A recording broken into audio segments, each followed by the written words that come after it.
ऐसे जीव जो मरने के बाद भी जिंदा रहते हैं। Number 1, chicken. अगर आप किसी कसाई से पूछेंगे कि क्या कभी मुर्गे को काटने के बाद भी वे जिंदा रहते हैं, तो उनका जवाब हाँ होगा। ऐसा इसलिए होता है क्योंकि मुर्गियों का तंत्रिका तंत्र, नर्वस सिस्टम, हम इंसानों से बहुत अलग होता है। इंसान के पूरे शरीर को काबू करने के लिए दिमाग की जरूरत होती है, लेकिन मुर्गियों में यह काम उनके शरीर में फैले ब्रेन स्टेम सेल्स करती है, जिस कारण उनका सिर कट जाने पर भी उनका ब्रेन स्टेम सेल्स उनके शरीर को काबू करते हैं और वे चल पाते हैं। हालांकि हर मुर्गी सिर कटने पर जिंदा नहीं रहती। ऐसा तभी होता है जब मुर्गियों का सिर काटते समय उनकी जगुलर वेन नहीं कट पाती। इस नस की वजह से ऑक्सीजन रहित खून शरीर में प्रसारित हो पाता है। हालांकि ऐसा बहुत ही कम बार होता है जब सिर काटने पर भी मुर्गी जिंदा रहती है, पर अगर कोई जिंदा रहती भी है तो सिर न होने के कारण कुछ ही दिनों में भूख प्यास की वजह से उसकी मौत हो जाती है। माइक द हडलर्स चिकन नाम का मुर्गा सिर कटने के बाद भी जिंदा रहने का सबसे बड़ा उदाहरण है, जो कि सिर कटने के 18 महीनों तक जिंदा रहा था और बिना सिर के इसे इंजेक्शन से खाना और पानी पिलाया जा सका। Number 2, snacks. अगर आप सोचते हो कि सांप का सिर अलग कर देने से ये मर जाएगा और आप इसे जैसे चाहे पकड़ सकते हो, तो ये आपकी सबकी बड़ी भूल है, क्योंकि सांप का सिर अलग कर देने के बाद भी इसका कटा हुआ सिर लगभग 1 घंटे तक हमला कर सकता है और अपना सारा जहर उस पर निकाल सकता है। 2013 में फोशन ग्वैंगडोंग, चीन के एक रेस्टोरेंट में जब पॉन फैन नाम का बावर्ची कोबरा सांप के टुकड़े टुकड़े करके उसे पका रहा था, लेकिन सांप के कटे हुए सिर ने उसे काट लिया और हॉस्पिटल पहुंचने से पहले ही उसकी मौत हो गई। दरअसल ऐसा इसीलिए होता है कि सांप का सिर कट जाने के बाद भी आसपास की गर्मी महसूस कर सकता है और जब कुछ चीज उसके बिल्कुल करीब आ जाए तो वह महसूस करके उस पर हमला कर देते हैं। नंबर 3, बीस। मधुमक्खियां मरने के बाद जिंदा तो नहीं रहती, लेकिन मरे होने के बाद भी यह डंक मार सकती है, इसीलिए ये इस सूची में है। मरी हुई मधुमक्खियां उड़कर किसी को डंक नहीं मारती, बल्कि अगर कोई मरी हुई मधुमक्खी को पकड़ने जाता है तो यह डंक मार देती है और अपना सारा जहर शिकारी के शरीर में डाल देती है। मधुमक्खियों के डंक में जहर और जहर निकालने वाली मांसपेशी दोनों होती है, इसीलिए इसके डंक को दिमाग की जरूरत नहीं पड़ती। यही कारण है कि जब मधुमक्खी मर जाती है तो डंक शरीर का इकलौता हिस्सा होता है जो काम कर रहा होता है, इसीलिए मरी हुई मधुमक्खी को पकड़ने से पहले एक बार जरूर सोच लें। Number 4, cockroach. कॉकरोच भले ही बहुत छोटे से दिखने वाले जीव हो, लेकिन इनकी त्वचा या खाल इतनी मजबूत होती है कि ये परमाणु बम विस्फोट से भी बच सकते हैं। इतनी शरीर की बनावट ऐसी होती है कि इनके पूरे शरीर में छोटे छोटे छेद होते हैं, जिनका इस्तेमाल ये सांस लेने के लिए करते हैं। बाकी के जीवों की तरह ये सिर्फ सिर से ही सांस नहीं लेते, बल्कि पूरे शरीर से सांस लेते हैं। इसीलिए अगर इनके सिर को काट दिया जाए तो भी ये 7 से 10 दिनों तक जिंदा रह सकते हैं। 7 से 10 दिनों बाद इसकी मौत प्यास की वजह से हो जाती है। ये बिना कुछ खाए महीनों तक जिंदा रह सकते हैं। Number 5, octopus. ऑक्टोपस जापान और कोरिया जैसे एशियाई देशों में खाए जाने वाले मुख्य डिशों में से एक है और आपने बहुत से वीडियो भी देखे होंगे जिसमें टेबल में खाने के लिए रखे ऑक्टोपस हिल रहे होते हैं। ऐसा इसीलिए होता है क्योंकि ऑक्टोपस के हर एक पैर में 40,000 के करीब न्यूरॉन्स होते हैं जो दिमाग की ही तरह काम करते हैं, यानी ऑक्टोपस के हर एक पैर में खुद का कंट्रोल सिस्टम होता है। इसीलिए जब इसके पैर को काट दिया जाता है तो वह खुद हिलने लगता है, और जब ऑक्टोपस मर जाता है तो भी इसके पैर इसके शरीर को कुछ दूर तक ले जाते हैं, जब तक कि इसके सभी सेल्स मर नहीं जाते। Number 6, salamander and axolotl. Salamander में क्षमता होती है कि ये अपने टूटे हुए पूंछ को फिर से पैदा कर सकती है। ऐसा इनमें पाए जाने वाले खास तरह के प्रोटीन की वजह से होता है, जो कि पुराने सेल्स की तरह नए सेल्स बनाने में मदद करते हैं। ऐसा प्रोटीन इंसानों में भी कुछ मात्रा में पाया जाता है, जो हमारे अंगों को दोबारा पैदा करने में तो नहीं, लेकिन हमारे घाव चोट को भरने में मदद करते हैं। एक्सोलॉट, जो कि सैलमेंडर की ही प्रजाति है, लेकिन इसकी अंगों को दोबारा पैदा करने की क्षमता सैलमेंडर से भी अच्छी होती है। ये सिर्फ पूंछ ही नहीं, बल्कि अपने चारों पैर, अंडाशय, दिमाग और भी शरीर के बहुत से हिस्सों को दोबारा उत्पन्न कर सकते हैं।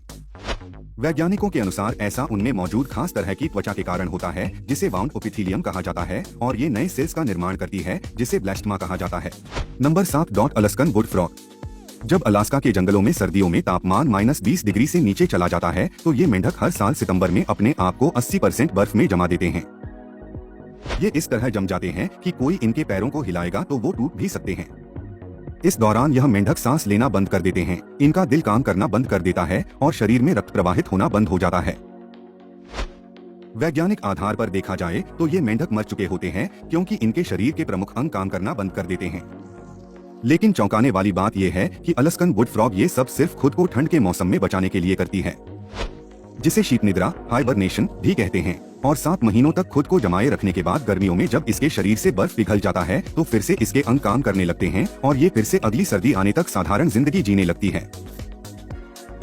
Number 8 lobsters. लॉबस्टर पानी में पाया जाने वाला ऐसा जीव है जिसके उम्र की किसी सीमा नहीं होती और ये कभी बूढ़ा नहीं होता, बल्कि ये उम्र के साथ बढ़ता ही जाता है और अधिक ताकतवर होता है। लॉबस्टर के बूढ़े ना होने का कारण उनमें पाए जाने वाला खास तरह का एंजाइम होता है जिसे टेलोमेरेज कहा जाता है, जो कि समय समय पर इनके डीएनए को ठीक करता रहता है। हालांकि लॉबस्टर अमर नहीं होते और इनकी भी मौत होती है, लेकिन बाकी जीवों की तरह ये बुढ़ापे के कारण नहीं मरते। प्राकृतिक आपदा, बीमारियां, किसी का शिकार बन जाना लॉबस्टर्स के मरने का मुख्य कारण है। इनके पैदा होने का सही अनुमान लगा पाना बहुत मुश्किल होता है, लेकिन माना जाता है कि इनकी औसतन उम्र नर में 30 और मादा में 50 साल तक होती है। लेकिन 2017 में 120 साल पुराना लॉबस्टर पाया गया था और सबसे बड़ा लॉबस्टर 20 किलो तक पाया गया है। लॉबस्टर्स के कभी बूढ़े न होने की खास क्षमता के कारण वैज्ञानिक भी स्पष्ट नहीं है कि बिना बीमारी और बिना किसी के शिकार बने लॉबस्टर्स असल में कितने साल तक जिंदा रह सकते हैं। Number 8 hydra. हाइड्रा साफ पानी में पाया जाने वाला एक बहुत ही छोटा जीव है जिसे आंखों से देख पाना भी मुश्किल है। इस जीव का कभी बूढ़ा ना होना और इनके कभी बूढ़े ना होने का कारण इनमें पाए जाने वाले खास तरह के स्टेम सेल है। हाइड्रा को काट देने पर इसके हर हिस्से से नया हाइड्रा पैदा हो जाता है। हाइड्रा का जन्म अलैंगिक प्रजनन क्रिया से होता है। हाइड्रा पुराने हाइड्रा के शरीर के किसी हिस्से में उगते हैं और बड़े होने पर अलग हो जाते हैं। इन्हें जितना ज्यादा खाना मिलता रहेगा उतने ही ज्यादा हाइड्रा पैदा होते रहते हैं। लॉबस्टर्स की तरह ही हाइड्रा भी बुढ़ापे की वजह से नहीं मरते, इसीलिए ये भी बायोलॉजिकल अमर जीव है। लेकिन हाइड्रा की एक और खासियत है इसके शरीर के हर हिस्से से नया हाइड्रा का पैदा होना। लेकिन हाइड्रा के छोटे आकार के कारण बहुत से समुद्री जीव इसका शिकार करते हैं और यही हाइड्रा के मरने का सबसे बड़ा कारण है। इसके अलावा बीमारियां भी इसके मौत का कारण है। Number 9 planarian flatworm.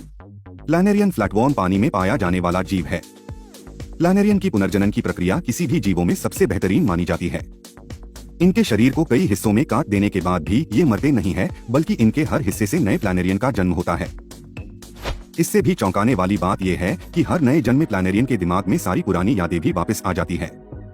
इन फ्लैटवर्म की औसतन आयु 65 से 140 दिनों की मानी जाती है। इनकी मौत की मुख्य वजह भूख और दूसरे जीवों का शिकार बन जाना है। Number 10 tardigrade. टार्डिग्रेड पानी में रहने वाले सूक्ष्म जीव है और इसे पानी का भालू, वाटर बियर भी कहा जाता है। इसे दुनिया का सबसे कठोर जीव माना जाता है और यह पृथ्वी का इकलौता ऐसा प्राणी है जो अंतरिक्ष में भी जिंदा रह सकता है। टार्डिग्रेड ऐसी परिस्थितियों में जिंदा रह सकता है जहां बाकी के जीवों का रह पाना नामुमकिन है। यह घने जंगलों से लेकर अंटार्कटिका के बर्फ में तक पाए जाते हैं, यहाँ तक कि ये ज्वालामुखी के लावा में तक जिंदा रह सकते हैं। अगर इसके रहने वाले वातावरण में कुछ बदलाव हो जाए तो यह खुद को निष्क्रिय कर देता है जब तक परिस्थिति इसके रहने योग्य ना हो जाए, और इसके इस निष्क्रिय करने की प्रक्रिया को क्रिप्टोबायोसिस कहा जाता है। इस जीव का किसी भी परिस्थितियों में रह पाना इसे सबसे खास जीव बनाता है।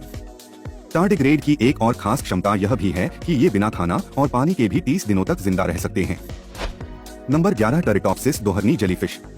ये जेलीफिश की ऐसी प्रजाति है जिसकी कोई आयु सीमा नहीं होती।